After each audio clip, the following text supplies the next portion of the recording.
ঘরের মধ্যে ছিলাম, চোখের সামনে ঘরটা যেন উড়ে পড়ে গেল। প্রাণ বাঁচাতে সন্তানদের দিয়ে দৌড়ে পালালাম। কাঁপতে কাঁপতে কথাগুলো বললেন বৃদ্ধা।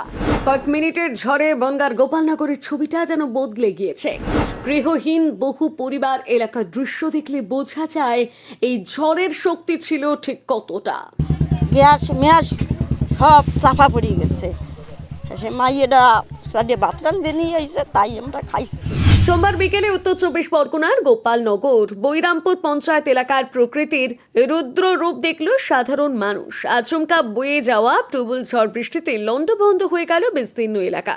বিশেষ করে সনিকপুর গ্রামে ঝড়ের তাণ্ডব এতটাই বেশি ছিল যে বহু ঘর বাড়ি ভেঙে চুরমার হয়ে গেছে। উপরে পড়েছে অসংখ্য গাছপালা। শুধু ঘরবাড়ি নয়, মাঠের সবুজ ফসলও ঝড়ের নির্মম শিকার। স্থানীয় সূত্রে জানা গিয়েছে, সোমবার বিকেলে মাত্র 30 থেকে 35 মিনিটের ঝড় বৃষ্টিতে এই পরিস্থিতির সৃষ্টি হয়েছে।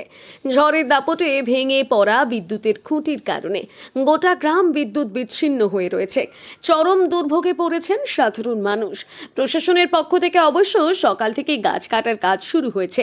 তবে কবে পরিস্থিতি স্বাভাবিক হবে তা নিয়ে স্থানীয়দের মধ্যে যথেষ্ট উদ্বেগ রয়েছে। 3টে, 3:30, 4টের দিকে ঝড় হয়েছে। বৃষ্টি আগে, তারপরে ঝড়। তারপরে দেখলাম ওই গাছ ভেঙে পড়েছে, ওরা সব ঘরের ভিতরে চাপা পড়েছিল। তারপরে সবাই মিলে টেনে বের করেছি, বাচ্চা কাচ্চা সবাই ছিল। হ্যাঁ, প্রচুর গাছ ভেঙেছে, বাড়ি ভেঙেছে। হ্যাঁ, আধা ঘন্টা এলাকা প্রচুর, সবারই ক্ষতি হয়েছে, কম বেশি সবার ক্ষতি হয়েছে। আমরা চাচ্ছি যে এর একটা সংশোধন কি সমেদা সবাই মিলে করতে।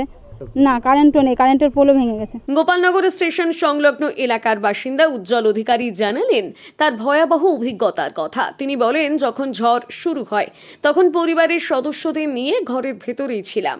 আচমকা একটি বিশাল বট গাছ তাদের ঘরের ওপর ভেঙে পড়ে। কোনো মতে বাচ্চাদের নিয়ে তিনি ঘর থেকে বেরিয়ে আসতে সক্ষম হন। তাদের ঘরটি এখন বসবাসের অযোগ্য। ঝড়ে দৌড়ে আমরা সবাই মিলে আমরা ঘরে ছিলাম, বাচ্চা কাচ্চা সবাই মিলে আমরা ওখানে চাপা পড়েই ছিলাম। মাথা ফাথা ফেটে গেছে, পাতটা কেটে গেছে, সব কিছু ভেঙে গেছে। বাড়ি, মুদিখানা দোকান, মোটর সাইকেলের গ্যারেজ ফ্যারেজ যা ছিল, গাড়ি ফাড়ি সব ভেঙে গেছে, কিচ্ছু নেই। এলাকায় মোটামুটি হয়েছে, কিছু ক্ষয়ক্ষতি হয়েছে সবারই। প্রচুর বাড়ি ভেঙেছে। হ্যাঁ, আমি তো দেখিনি, আন্দাজে। বৈরামপুর গ্রাম পঞ্চায়েতের দলনেতা হায়দার আলী মোল্লা ক্ষয়ক্ষতির চিত্র তুলে ধরে জানান, ইতিমধ্যে প্রায় 30টি বাড়ির ক্ষতিগ্রস্ত হওয়ার খবর পাওয়া গিয়েছে। এছাড়া অসংখ্য গাছ ভেঙে পড়েছে এবং তিল, পটল, কলার মতন ফসলের ব্যাপক ক্ষতি হয়েছে।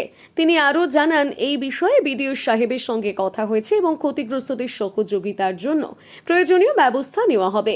বিদ্যুৎ সংযোগ নেই গতকালকে বিকাল থেকে।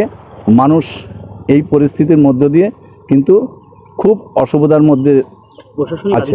বিডিও অফিসের সঙ্গে কথা বলেছি গতকালকেই এবং ক্ষয়ক্ষতির কিছুটা ছবি আমি সেখানে পাঠিয়েছি।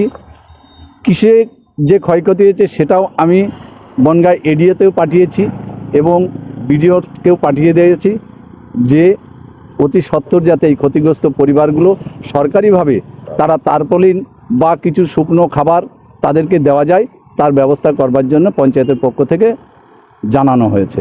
ক্ষতিগ্রস্তদের পুনর্বাসনের ব্যবস্থা না করা গেলে এই অঞ্চলের মানুষদের দুর্ভোগ আরও বাড়বে বলে আশঙ্কা করছে স্থানীয়রা।